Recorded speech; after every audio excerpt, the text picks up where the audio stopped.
Hello, slightly different one today. I'm going to be showing you how to make traditional Mexican style drinking chocolate. So I'm going to turn the camera around and show you the ingredients and then get into making it. So what we have here, I have a very large bowl of cacao beans. These are just fermented but raw cacao beans from Chiapas in Mexico. It's an area, the growing region is called the Soconusco, which is traditionally where the best cacao is grown. This is criollo cacao, meaning there are more than three types of cacao actually, but there are three main types: criollo, trinitario, and forastero. And the criollo is the best tasting and most expensive type, and this is the criollo type, which is indigenous to that part of Mexico and Guatemala. And so anyway, criollo cacao, so the best quality cacao, and this is fermentado, it's fermented. That means it has been piled up, in this case in crates, for about 4 or 5 days, and turned to allow the air to penetrate it, and it is basically allowed to ferment, which gives it a kind of vinegary sort of acid flavor. So when we're cooking it, a lot of those vinegary flavors will be cooked out and the flavors will be developed more. What I have here are just two trays, a sort of Pyrex glass tray and a ceramic tray for toasting the beans. And sorry about the focus, don't know what's going on there. And then up top I have, hopefully somewhere up here, a comal, which is, the comal is a clay dish. Sorry about this focus issue, don't know what's going on there, but clay dish which is traditionally used for toasting cacao beans and other things in Mexico. So I'm going to be using these three dishes for toasting a large batch in one go. Right, so before I start cooking the beans, before I start toasting them, I've got my comal, my clay dish here, and what I've got here are two very cheap heat diffuser mats. They've had a lot of use, as you can probably see. These are available from markets and stuff like that for only £1, pound. American money, that's probably $1.50 or something. And all they do is they disperse the heat a little bit. You can get ones that are like this, that are sort of solid metal with perforations, or you can get ones that look like screens, that kind of look like sieves. I'd recommend these because these disperse the heat better. The sievey ones just don't seem to work that well. Anyway, right, so we'll get our... So the heat diffuser mats are here for the Pyrex dishes. I did have, at one time I had 3 comals that I brought back from Mexico, but 2 of them have now broken, so I only have 1. So this heat diffuser mat and Pyrex or ceramic dish setup is a make-do, but it works very similarly. I'd say the comal gets a bit hotter in the center, and the surfaces of these gradually heat up, and they do actually distribute the heat more evenly, but they cook a little bit more slowly. But ultimately both of these work well. The comal's slightly better for cooking them because the clay diffuses the heat, but it also cooks them a bit more quickly. It comes up to temperature and cooks the beans a bit more quickly.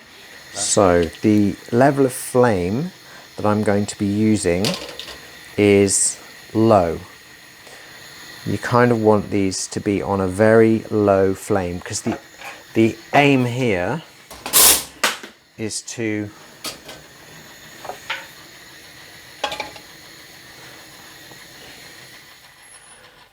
cook the beans very gently. Now the ideal temperature for toasting cacao is quite low.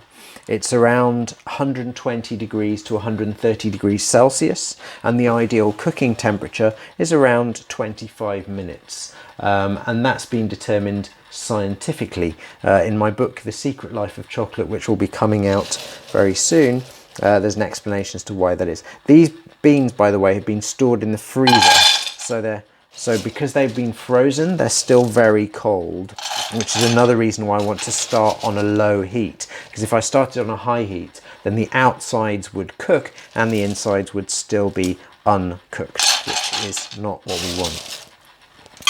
So I want just over a single layer of beans on the surface of these dishes.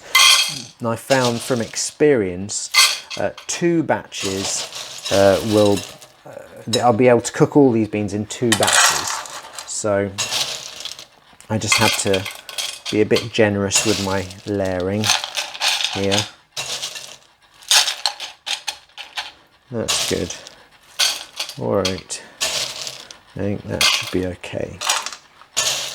Now, the thing is, I don't know if you can see this clearly, but the beans here, you can see they're fermented, so they have some of them are they already have some dark patches on them. But what happens when we toast the beans is that their skin will take on a patina. So the initial thing which will happen is as they heat up, they go through distinct phases. I call the first phase ghosting, which is when the fat in the bean starts to liquefy, and it makes them appear a little bit frosted, which is why I call it ghosting. They sort of develop this slightly, I don't know, like a frosted sort of appearance. And then the next phase, I call it spotting, where they develop little dark spots or patches on them, so they're just starting to toast, and at that stage there's usually a really delicious smell of chocolate, and sometimes a little few wisps of smoke will start to appear. The final phase, which is the popping phase, the beans will start to pop and the skins will actually start to blacken, and it's at that point that they're pretty much done. The key thing here is to constantly, or mostly constantly, regularly keep turning the beans so that they get evenly exposed to the heat.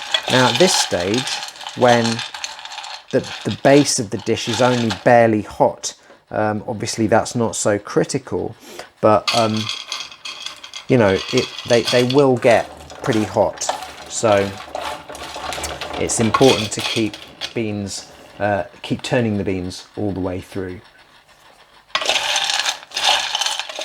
Already, just even at this stage, all that's happening is the beans are warming through, and I'm already getting some chocolatey smells. I'm getting some a sort of slightly vinegary smell and a bit of a chocolatey smell too, and I think that's mostly coming from the kamal, because that is usually the one that heats up fastest.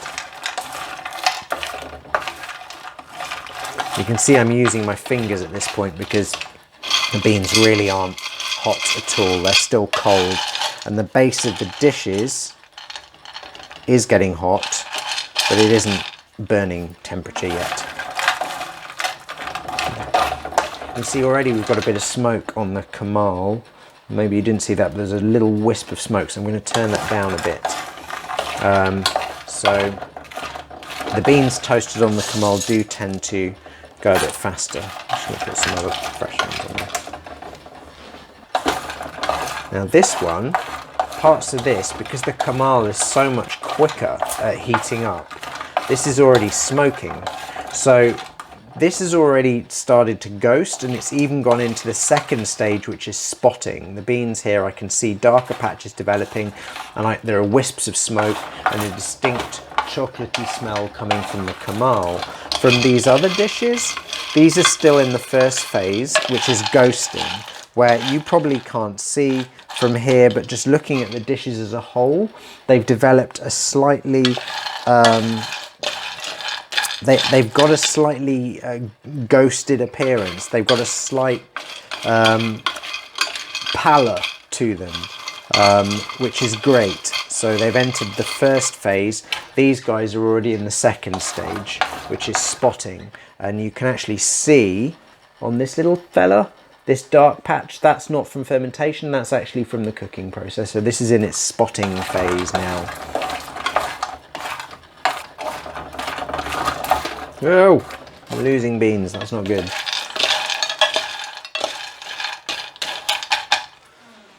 apparently when the Spanish first encountered the Mexica, they were very struck, who were later known as the Aztecs, they were very struck by how, I can't remember who it was, who boarded a boat, or that they took some Indians, i.e. native Middle Americans, native Mesoamericans, captive, and they noticed that whenever one of them dropped a cacao bean, they all stooped to pick it, and the quote from the Spanish was, "as if an eye had fallen," because to them the cacao beans were not only a very precious drug, they were also money. The Mexica used these beans as actual currency, so money literally does grow on trees.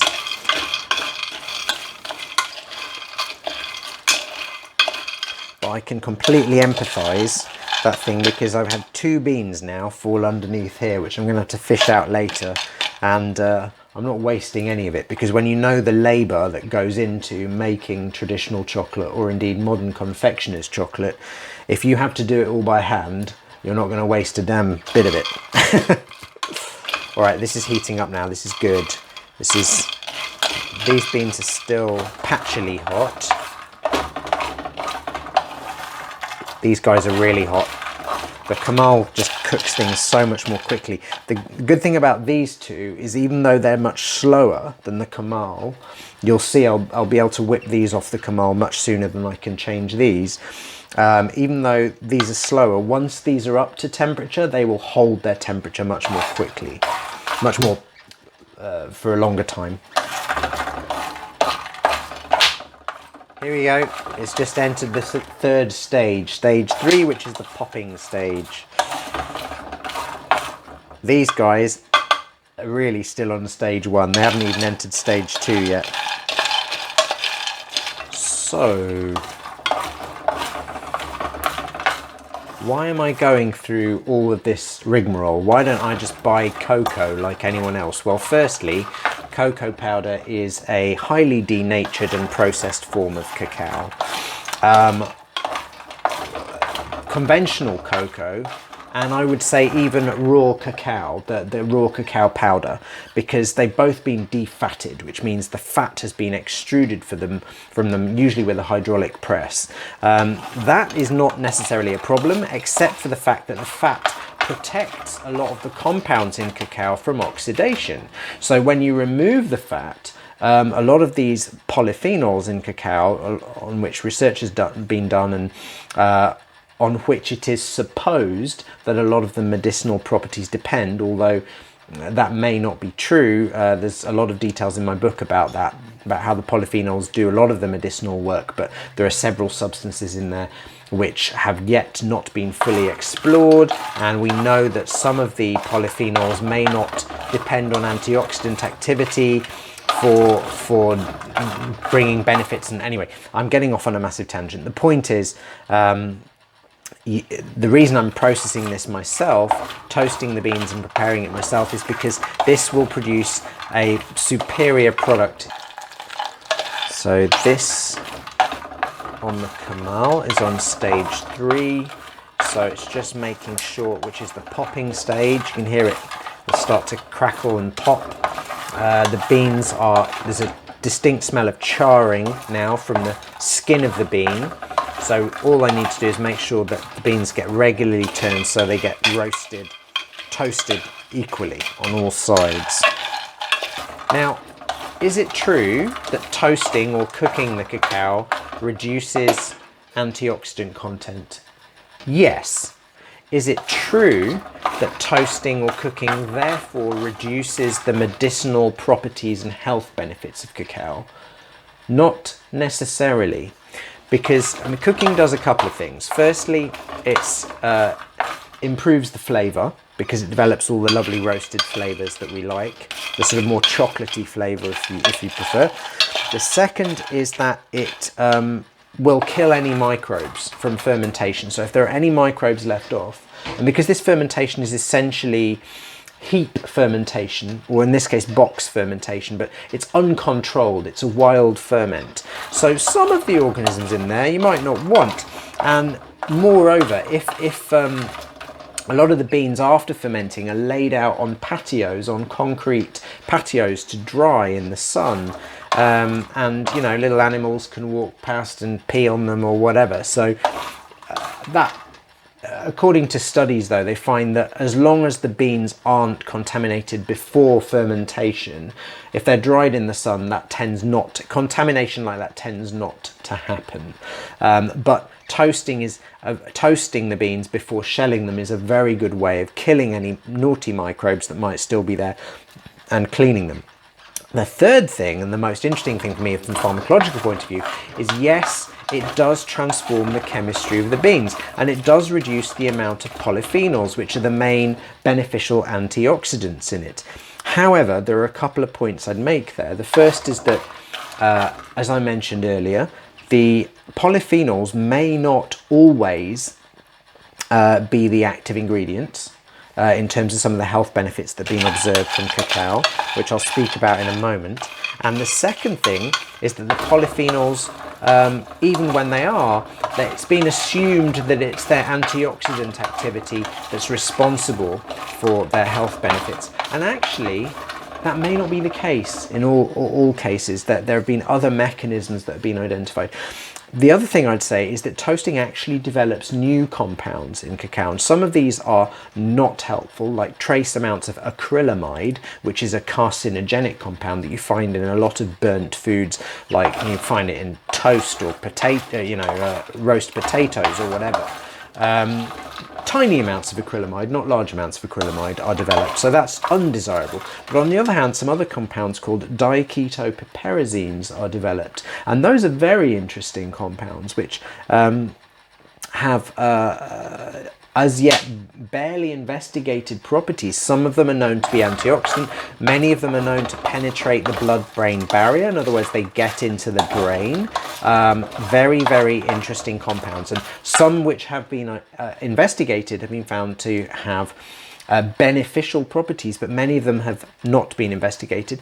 You've also got a couple of trace alkaloids called trimethylpyrazine and tetramethylpyrazine, which are produced by the roasting process, and those do, I can't remember which one it is, I think it's tetramethylpyrazine, might be trimethylpyrazine, I'll put it in the video, but one of those alkaloids, only small amounts produced, but produced only during the heating process, are very beneficial for the circulation and they protect against something called ischemia reperfusion injury, which is when, say you have the blood supply to a part of your body cut off, as happens during a stroke in the brain or in a heart attack, from the heart muscle, and then the blood floods back in when the block has been cleared. Actually, most of the damage occurs during that reperfusion. So the damage to the tissue, ironically, doesn't occur when the blood flow is cut off. It occurs when the blood flow is re-established.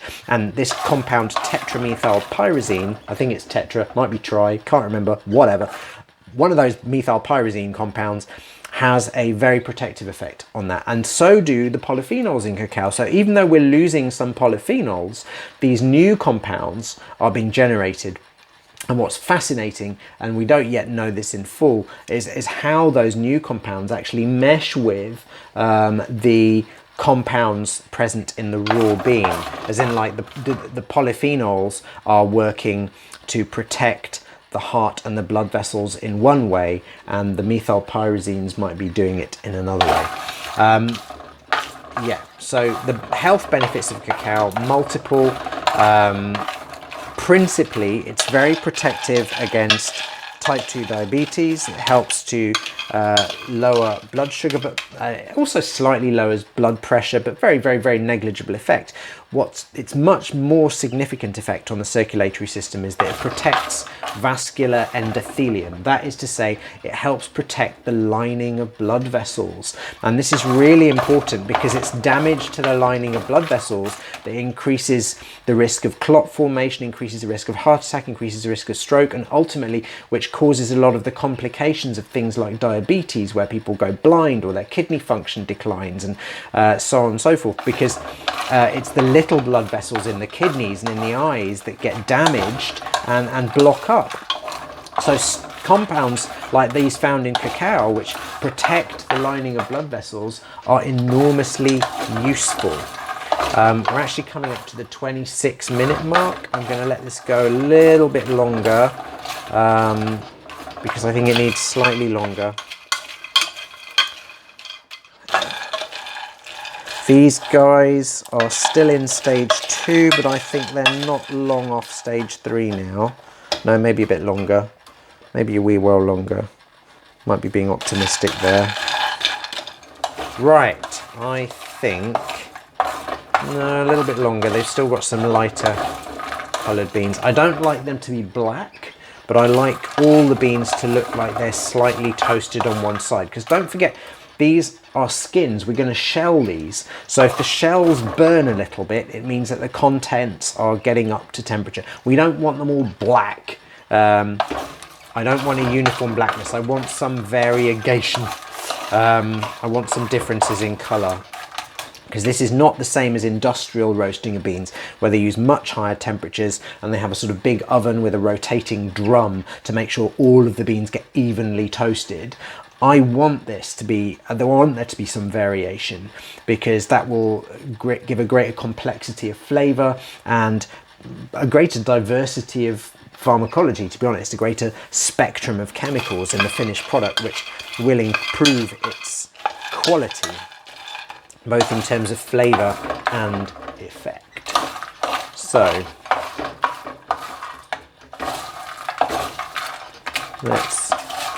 I reckon that's done. Here we go. There we go. You see the smoking? I don't know if you can see it, but they are smoking. Smoking.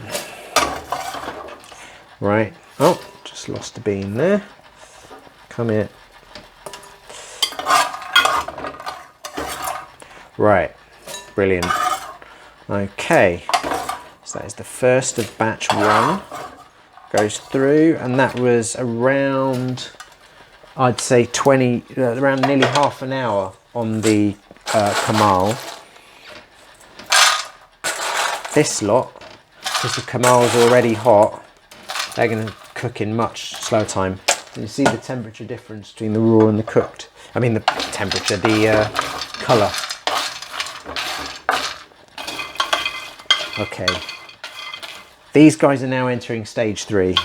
I can see, because there's a bit of smoke, the skins are darkening, and I haven't yet heard a pop from them, but I don't think it'll be long.